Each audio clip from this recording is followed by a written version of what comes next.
On the other hand, beloved in the Lord, and listen carefully to this, on the other hand, there is a tragedy of a fruitless life. Listen carefully. There is tragedy of a fruitless life. Bakit yung sinabi yun?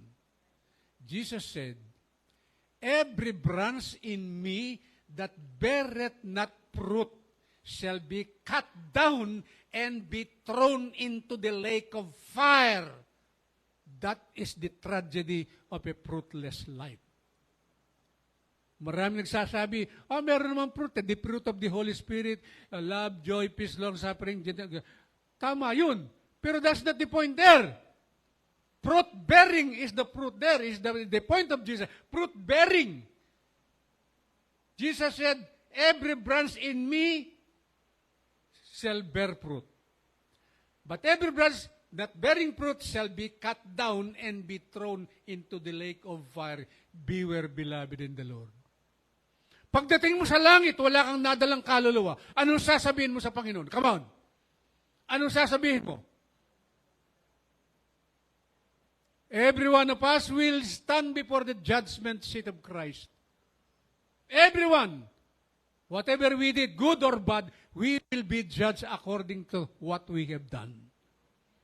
Kung wala kang nadalang kaluluwa, anong sasabihin mo sa Panginoon? Meron pong awit, ang sabi, nothing but lives for the Master. Oh, how His loving heart grieves when instead of the fruit He is seeking, we offer Him nothing but leaves. Gusto mo bang dahon lang ang ibibigay sa Panginoon at walang bunga?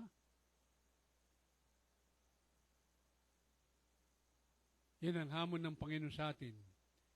Mission, imperative, is not one of the it's not one of the maybes. It is a must. It must be done.